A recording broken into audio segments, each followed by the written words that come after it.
Olá, amigos e amigas, muito obrigado por acessar o canal Ramilfo Ensina. O que representa as torres e os atalaias nas Escrituras? Como podemos edificar torres espirituais? O que seria carregar a sua própria cruz?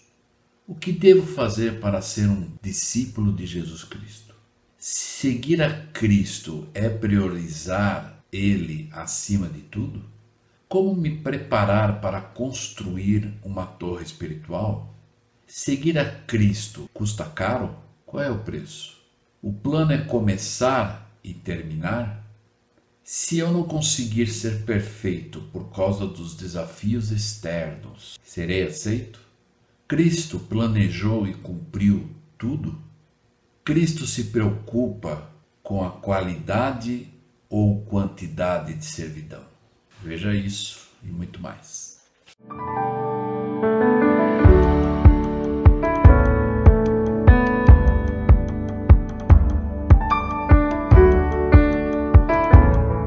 Olá, amigos e amigas, muito obrigado por acessar o canal Ramilfo Ensina. Então, essa semana nós vamos estudar o Vem Segue-me de 2 Reis, capítulo 17 até o capítulo 25.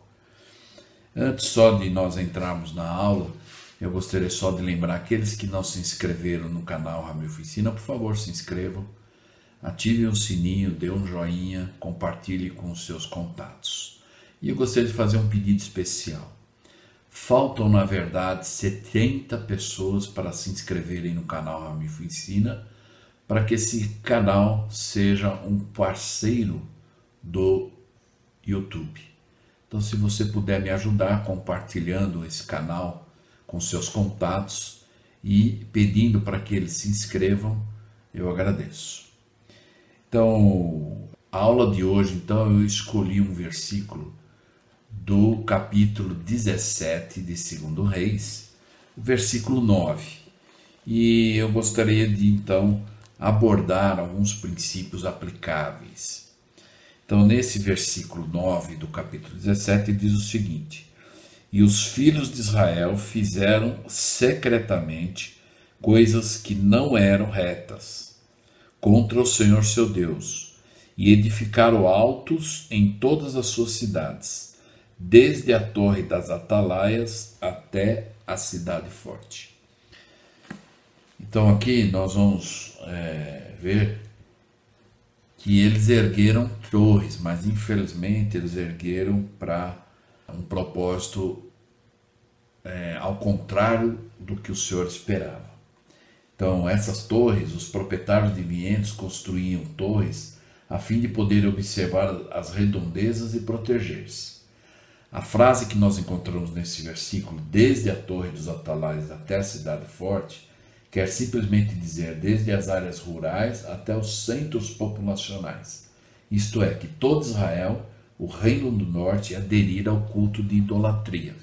Então, infelizmente, eles fizeram isso. Mas o ponto que eu gostaria de pegar aqui, espiritualmente falando, é como podemos construir torres seguras, espirituais, alinhadas com a vontade de Deus.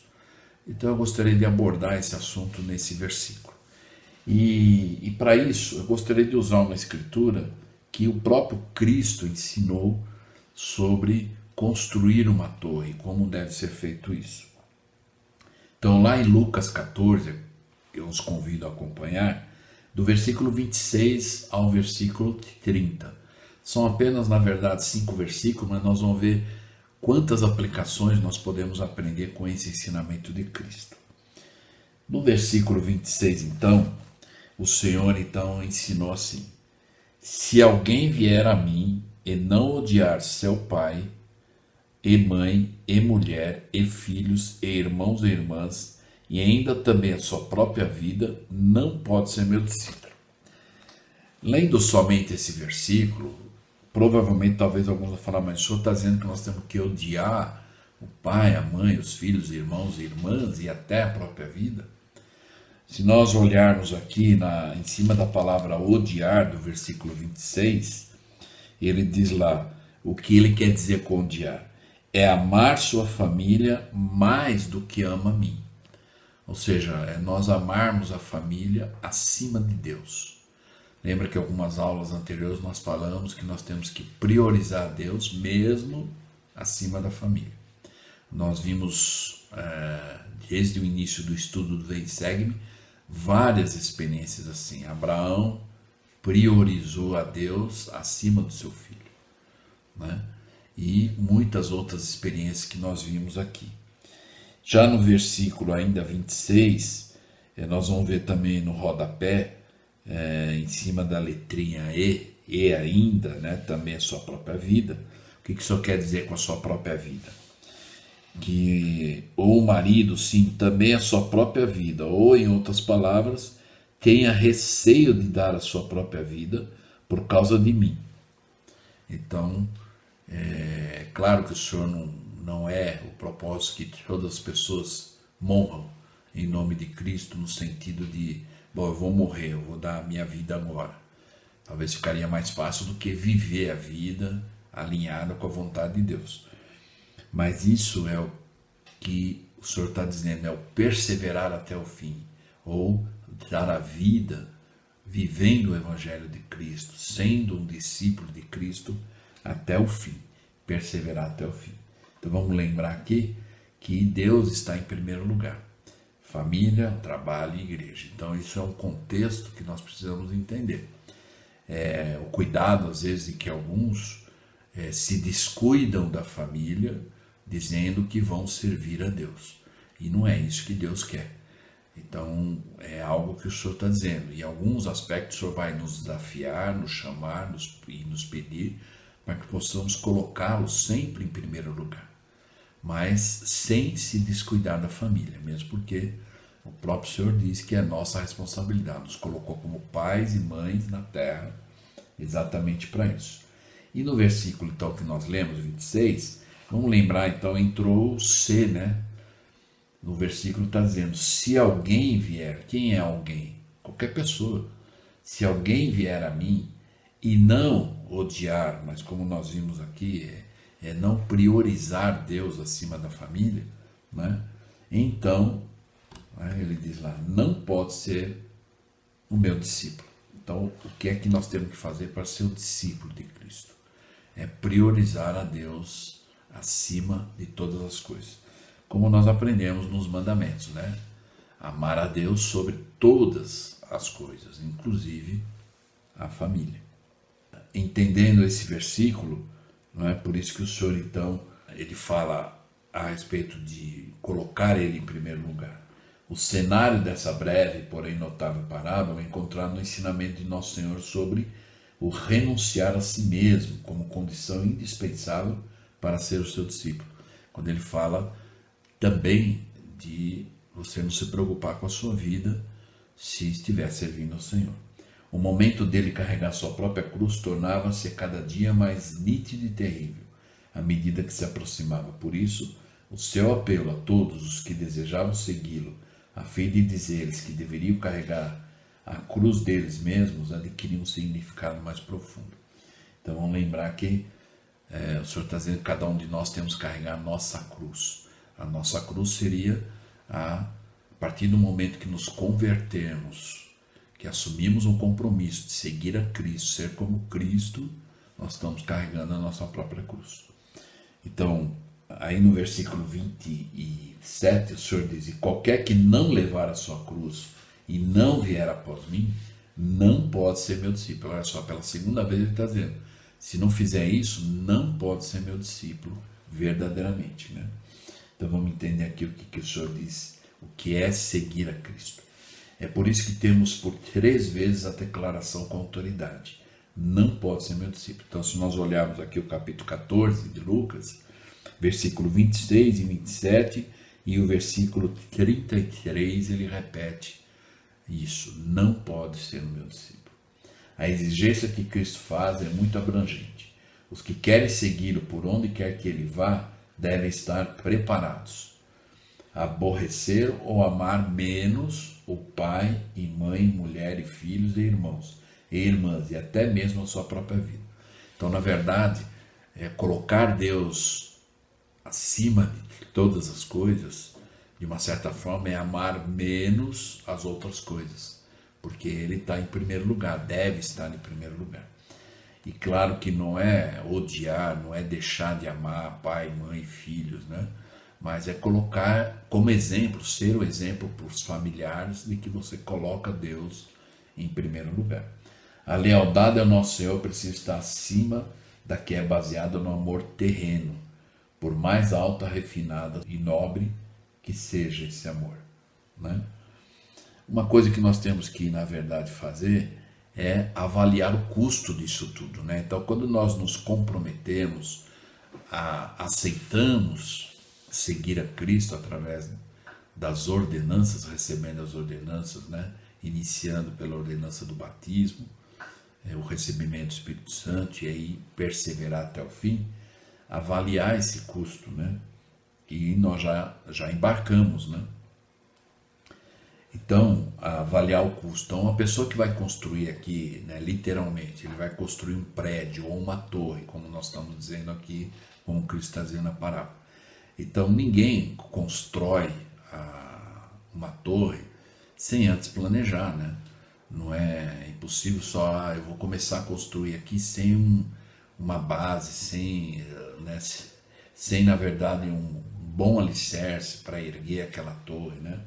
Então, já no versículo 28, o Senhor diz: pois qual de vós, querendo edificar uma torre, não se aceita primeiro a fazer as contas dos gastos, para ver se tem com que a acabar? Então, o Senhor está dizendo aqui, embora eu estou levando isso para o lado espiritual, de nós erguemos uma torre espiritual na nossa família, na nossa vida pessoal. Então, aqui, a gente tem que avaliar o custo, os gastos, o que tem que ser feito, para ver se consegue acabar. Então, ou de outra forma, nós temos que entender o que você está dizendo. Olha, quando você começar, esteja já na sua mente, você tem que começar e acabar. Que é os 5 princípios do Evangelho: fé no Senhor Jesus Cristo, arrependimento, batismo, recebimento do Espírito Santo e perseverar até o fim. Então, o Senhor está dizendo, é começar e terminar. Perseverar até o fim. Então é isso que nós temos que buscar realmente fazer, né? E o entendimento, então, Jesus Cristo é o único exemplo perfeito que temos para realmente seguir. A ideia de que a construção de uma torre é um trabalho construtivo, espiritualmente falando, o significado simbólico do construtor da torre. Se você for um pregador do Evangelho, assegure-se de ler o sermão com toque de mestre sobre essa parábola, no qual ele trata até um certo ponto de 3 pontos principais. Então, nessa parábola, ele vai tratar disso, e nós temos que buscar entender isso, né? E quais são esses 3 pontos que ele aborda aqui para nós? Que a verdadeira religião custa caro, que a sabedoria sugere que antes de entrarmos na religião, devemos avaliar o custo. E terceiro, não importa o custo, pois vale o preço. Cristo pagou o maior preço que ninguém vai poder pagar, né? Semelhante ao que ele fez. Então já está pago esse preço, já estamos, de uma certa forma, resgatados ou com a garantia do resgate. A única coisa que nos resta é exatamente isso, é aceitar o preço, aceitar o compromisso, e começar e ir até o fim, e terminar, né? No versículo 29, então, aí ele diz, para que, quer dizer, você vai começar a planejar e vai erguer a torre, né? Para que não aconteça que depois de haver posto o alicerce, não a podendo acabar, todos os que a virem comecem a escarnecer dele. Então o Senhor está dizendo que é uma pessoa que começa sem planejar, sem um alicerce, né? E que não está com a verdadeira intenção de ir até o fim, né? E aí ele não termina, vai ter um grupo de pessoas que vão escarnecer. E é interessante ter uma escritura em 2 Nef 24, né? Que ela diz o seguinte: todos falarão e dir-te-ão, se você falhar, também ficastes fraco como nós? Também te tornastes semelhante a nós. Então muitos vão dizer isso, olha, você se tornou, você ficou fraco como nós, você não conseguiu, nós sabíamos que ia ser difícil. Vamos lembrar do episódio de Nefe, quando ele recebeu a ordem do Senhor de construir um navio, e os irmãos zombaram, duvidaram que ele tinha essa capacidade, de que ele conseguiria, né? E no fim, depois da obra realmente feita, inclusive eles participaram, eles mesmos ficaram admirados da esmerada obra que foi feita no navio, né? Onde eles mesmos puderam ser preservados, né? Viajar. Então que nós possamos realmente começar e terminar, para que não paremos no meio e as pessoas possam escarnecer disso tudo, né? E aí não vamos deixar um legado. Vamos lembrar que em algumas aulas anteriores nós falamos sobre deixar o legado. Qual é o seu legado, né? Então, o nosso legado é começar e terminar até onde o Senhor permitir, ou seja, até que nós vamos morrer um dia e que possamos estar lúcidos, ativos e realmente fazendo o trabalho. Então, o que o Senhor quer dizer com isso é que, em virtude do seu conhecimento dos assuntos locais, os historiadores explicam que é bem possível que Jesus Cristo tenha transmitido essa parábola. Então, quando o Senhor contou essa parábola, muito provavelmente os escritores estão dizendo que ele estava explicando algo que as pessoas que estavam ouvindo sabiam do que ele estava falando. A partir de um fato recente, provavelmente Pilatos tinha começado a construir um aqueduto ou algum tipo de torre, mas não teve condições de terminar. Esses governantes talvez não tenham avaliado o custo e também não pôde usar o dinheiro do tesouro do templo, e assim contemplou a diluição de seus recursos e o projeto de construção foi abandonado. Essa insensatez tem acontecido muitas vezes com os que não tiveram a sabedoria de calcular tudo o que seria necessário para se terminar o projeto. Então, o que nós vamos começar, temos que terminar. Planejar, avaliar o que precisamos fazer e se é algo individual ou algo coletivo, familiar. Se for da família, cada membro da família, dentro do que foi planejado e combinado, cada um fazer a sua parte. Lembrar que é linha sobre linha. Então se constrói uma torre, se constrói uma igreja, uma casa, uma mansão, um prédio, linha sobre linha. Então começa no alicerce, aí tem várias coisas que vão acontecendo até que tudo fique pronto, chegue até o final. Então a história aponta para muitas torres inacabadas, monumentos surpreendentes à loucura de não fazer a necessária preparação com antecedência, que alguns às vezes começam e aí vem a trágica história espiritual para cada um quando não persevera até o fim, não vai, não continua e que para no meio, né? Então, no versículo 30, então, o Senhor diz lá, dizendo, este homem começou a edificar e não pôde acabar. E aí as pessoas vão zombar, conforme a escritura de 2 Nefe 24:10, onde as pessoas vão dizer, você ficou como nós, você na verdade fracassou como nós. Então que nós possamos começar e terminar. Então, como vocês estão vendo nessa figura, construir uma torre espiritual é tijolo por tijolo, linha sobre linha, preceito sobre preceito. Talvez possamos, em família, fazer uma lista, estudar o Vem Segue semanalmente, sem falhar, frequentar a igreja, nunca procurar uma razão para não ir na igreja, mesmo que estejamos em viagem, né? Estudar as escrituras individualmente. Então, tijolo a tijolo, linha sobre linha, e não parar, começar e terminar. Essa é a mensagem, né? E na verdade nós sabemos que sempre temos duas escolhas, né? Desde que nos entendemos ou estamos em condições de fazer escolhas, né? Usando a liberdade que temos, né? A gente tem dois caminhos, fazer a nossa vontade ou a vontade de Deus. Não é difícil de achar essa aplicação nessa parábola, e é exatamente o que o Senhor está dizendo aqui. Uma vida inacabada é um espetáculo mais trágico do que um alicerce de cimento exposto ao léu. Então, na verdade, um prédio inacabado, embora talvez prejudicou muitas pessoas, ou está prejudicando fisicamente e nessa vida mortal, mas espiritualmente a tragédia é maior, né? Há muitos que são como personagens do livro O Peregrino, de John Bunyan, o qual voltou atrás, e como construtor na parábola, que não calculou o custo antes de iniciar os alicerces. Foi depois ridicularizado por sua falha vergonhosa. O apóstolo Paulo, no livro de Gálatas, 5:7, repreendeu os gaiatas, pois tinham começado no espírito e terminado na carne.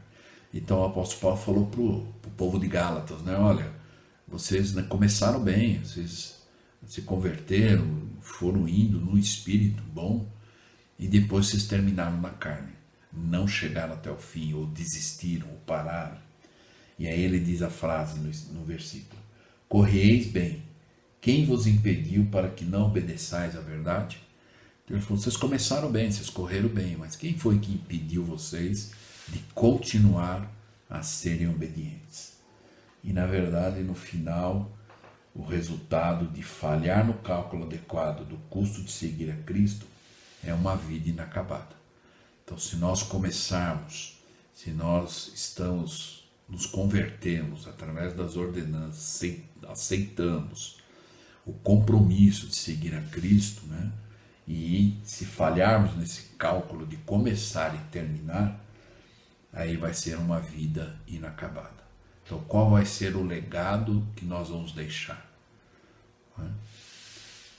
Aquilo que nós começamos e não terminamos, ou aquilo que nós começamos e fizemos até onde Deus permitiu, até morrermos, Então, uma outra coisa que o Senhor fala a respeito aqui, concluindo, é que nós temos que priorizar a Deus, e as demais coisas. O que nada custa também não tem valor algum. O discipulado para o qual Cristo nos chama significa uma vida e que as exigências de Jesus devem ocupar o primeiro lugar. E aí novamente entra aqui, se ele não for o Senhor de tudo, então ele não é Senhor de nada. E nós é que vamos permitir. Por isso que temos ouvido do profeta atual de que nós devemos permitir que Deus prevaleça, ou seja, priorizar Deus. Mas se calcularmos o custo de uma rendição total às suas exigências como Rei dos Reis, contaremos também com a graça, o auxílio e o alívio que precisarmos, por completamente nos identificarmos com Ele. No meio de todo esse alto preço da devoção à vontade e aos propósitos divinos, Jesus nos deixou um exemplo para que sigamos seus passos. Cristo nunca pede de nós algo que Ele próprio não tenha feito. Em Abraão 3,17, no finalzinho do versículo, diz: e nada há que o Senhor se proponha a fazer que não faça. E talvez algumas pessoas possam perguntar, mas se eu fizer o meu melhor, mas não for o perfeito, vai ser aceito? Em Doutrina e Converso 124:49, nos ensina que o Senhor disse que quando Ele dá um mandamento, quando nós nos comprometemos diligentemente de começar e terminar, mas que às vezes acontecem algumas situações externas que fogem ao nosso poder, aí Ele diz que vai ser aceito, a nossa obra vai ser aceita como se tivesse realmente sido completo.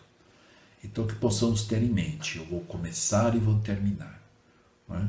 E se tiver coisas externas que fogem ao meu poder e às vezes vão me impedir de algumas coisas, mas eu vou fazer o meu melhor, o Senhor diz que vai aceitar isso como se tivesse concluído.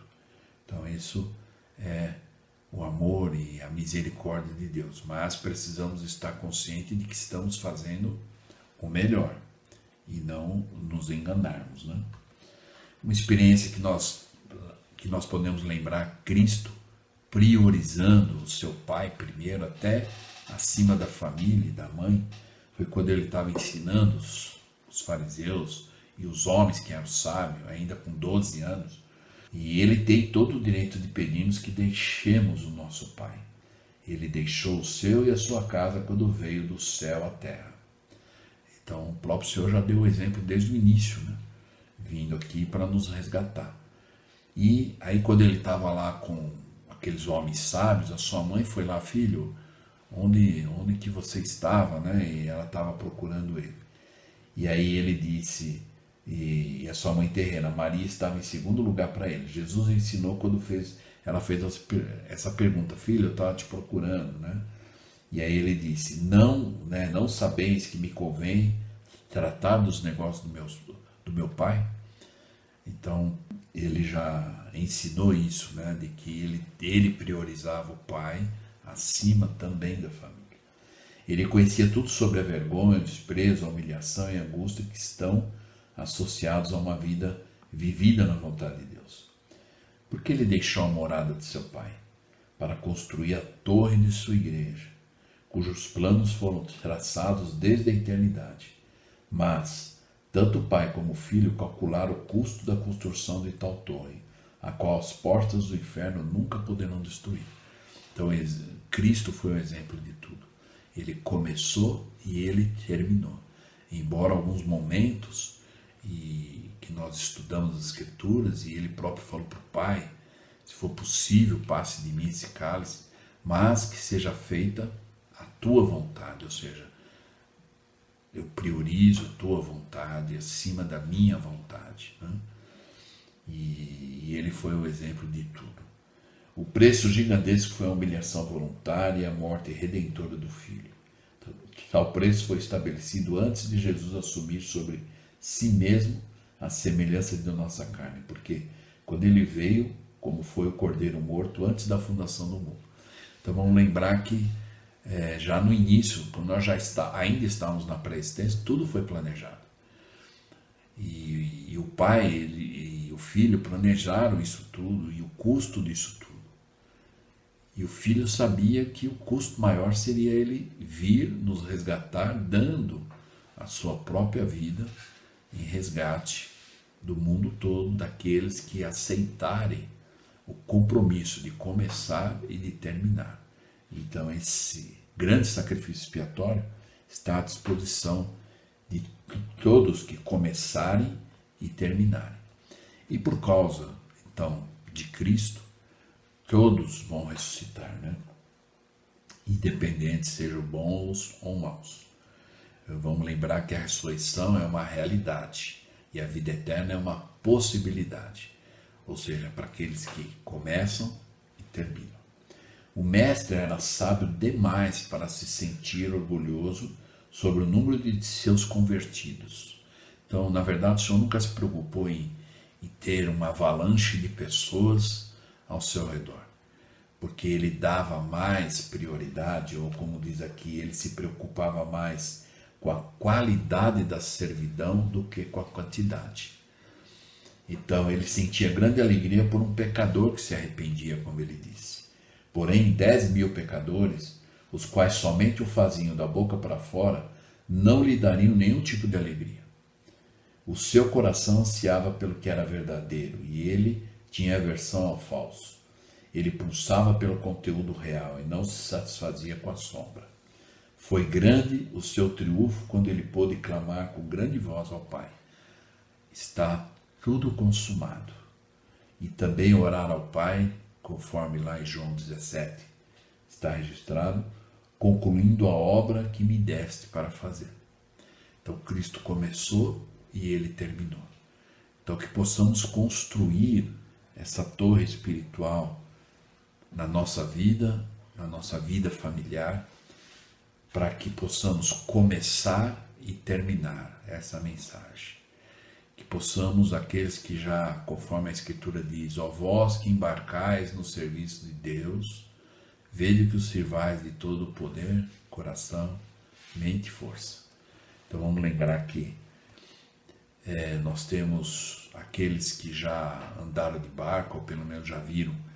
Então às vezes pode surgir a pergunta: é possível alguém andar de barco com um pé firme em terra seca e com um pé no barco ao mesmo tempo? Enquanto o barco estiver parado, ele vai estar ao lado da terra, do momento da terra seca. É possível você estar com um pé em terra firme e um pé no barco. Mas vai chegar um momento que o barco começa a andar e você tem que tomar uma decisão, uma escolha. Ou eu fico em terra firme, ou eu entro no barco. Então, quando a Escritura diz, ó vós que embarcais, ou seja, todos nós que aceitamos já o Evangelho, através das ordenanças do batismo, nós embarcamos. Então, agora nós temos que começar e terminar. Aí, então, nós vamos poder um dia também dizer para o Senhor, está tudo consumado e eu concluí a minha parte que eu podia fazer. E que possamos estar assim, tranquilos, né? E realmente saber que fizemos o nosso melhor. E o Senhor vai aceitar isso, com certeza, se fizermos o melhor. Que possamos, então, juntamente com a nossa família, planejar, nos sentar, não é? Para que um dia possamos dizer que concluímos a nossa parte dentro do coletivo da família. E isso começa por cada um indivíduo, né, da família. Então tem aquele compromisso individual e tem aquele compromisso coletivo, né, da família, para que possamos começar e terminar. E aí vamos deixar no legado. E aí um dia vamos morrer e ficará para os filhos para os netos e de geração em geração, até que o Senhor volte e reine como é o seu direito. Então eu espero que nós possamos ter aprendido com essa lição de como edificar torres espirituais em nossas vidas. Então, até a segunda parte dessa aula.